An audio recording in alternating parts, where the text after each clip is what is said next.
The Suez Canal has been the central hub of global trade for centuries. It is not only the lucrative trade between Europe and Asia that runs through it, but it also connects the oil fields of the Middle East with the rest of the world. How important it is for world economy was shown in 2021 when the container ship Ever Given was stuck in the needle hole for 5 days and thus forced the entire global supply chain into a deadlock for a short time. But in this very context, a planned project from Israel won a new place on the rampart. Because Israel plans to create a new alternative channel between the Red Sea and the Mediterranean. A real mega project that could forever change global trade and thus the power relations of the region. Because this project should not only reduce the dependence on the Suez Canal, but also Israel's rise to an indispensable regional power level. So what is the purpose of this daring project? How long can it be completed and how will it change the region forever? We'll take a look at all these exciting questions in today's video. Have fun!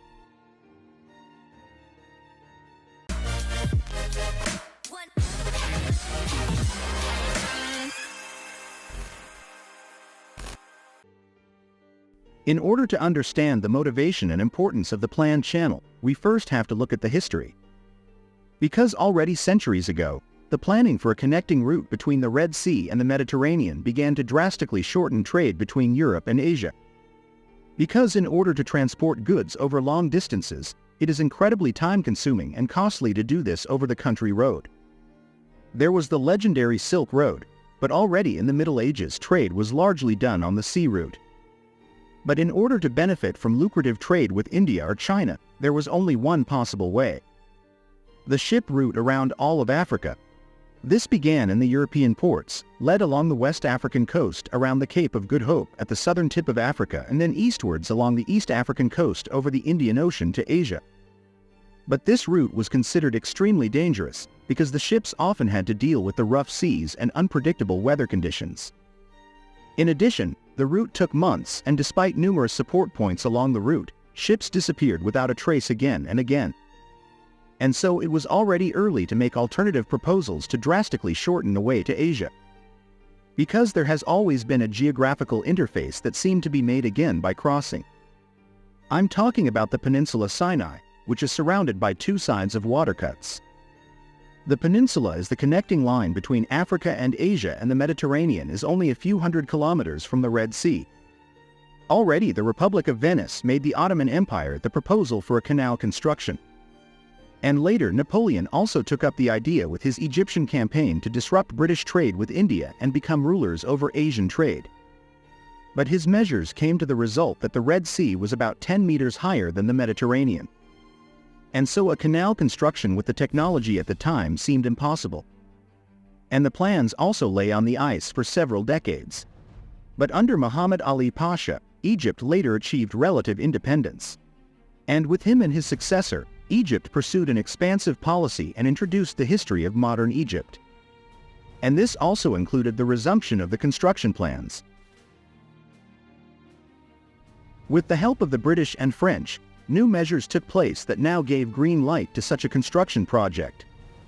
There were ideas for a canal both west of the Sinai and east of the Debate, but it quickly became clear that the western route was much easier and shorter.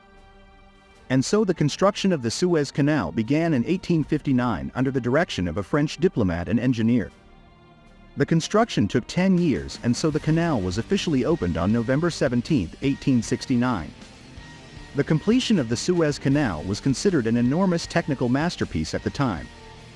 And the savings for ships amounted to several thousand nautical miles, which, depending on the exact route and speed of the ship, meant a shortening of the travel time by weeks or even months.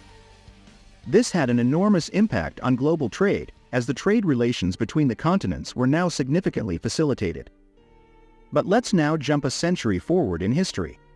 Meanwhile, another regional power emerged in Egypt, in the vicinity of the Sinai Peninsula. The speech is of course from Israel.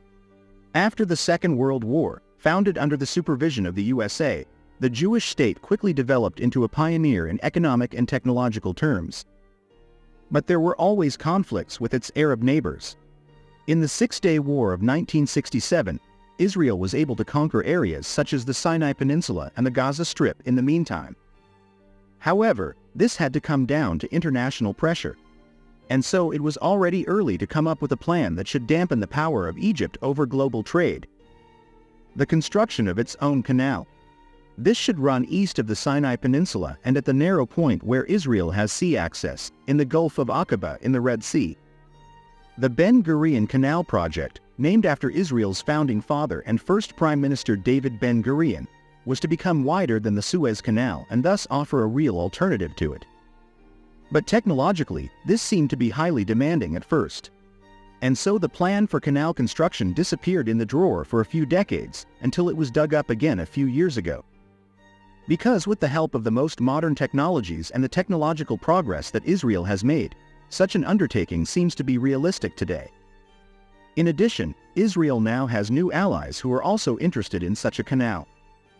Above all, the United Arab Emirates, which want to transport their oil even faster and more efficiently to Europe, and Egypt's eternal rival Ethiopia. This concluded several contracts with Israel in the spring of this year, which should also promote the construction of the canal. In total, there are numerous states that would promote such an alternative canal. Because Egypt seems to be abusing its monopoly position again and again. Over the years, numerous discussions have been made about the fact that Cairo has exponentially increased the toll fees and the corresponding investment fees for the passage of ships. Because the world has no other choice than to pay for everything that the Egyptian Canal Authority requires. But an Israeli canal could trigger a new competition and reduce cargo fees again. And so Israel announced on April 2, 2021 that it would now like to build the canal, without naming a specific date. But what should the route look like in detail? Starting at the southern end of Israel, at the Gulf of Aqaba, the canal should run through the Arab Valley for about 100 kilometers between the Negev Mountains and the Jordanian highlands. Then it bends westwards, namely before the basin of the Dead Sea is reached, which is too deep under the sea level. Then it should run through a valley in the Negev Mountains and then reach the north again, bypass the Gaza Strip and finally connect with the Mediterranean. In contrast to the Suez Canal, the Israeli Canal should transport ships in both directions. This is achieved by creating two parallel canals. And unlike the Suez Canal, which runs along sandy shores, the Israeli Canal will have rocky walls, which means that it hardly has to be maintained. Israel also plans to build small cities, hotels, restaurants and nightclubs along the canal to stimulate local economy. And last but not least, the canal should be built much deeper and wider than the Suez Canal, so that even the largest cargo ships in the world could pass through it. The construction should take about 5 years, so that it could still be completed by the end of this decade. Depending on the source, costs ranging from 16 to 55 billion US dollars are calculated. Israel assumes, however, that the canal will generate annual revenues of around 6 billion US dollars or even more. In addition, Israel would thus have one of the largest transport networks in the world. It could benefit from the lucrative trade between Europe and Asia, which is also growing more and more. In addition, it would undermine Israel's claim to regional power and mean a significant increase in power for the small state. What do you think about this project? Feel free to write it in the comments. Well folks, and with that, we end our video today. Thank you all for watching to the end. I hope you enjoyed our content. If you liked this video, we would be happy if you could like it and share the video on your social networks and subscribe to the channel. We have always appreciated your support. Now let's get ready for the next video here on our Wikipedia Plus channel. We'll be back soon.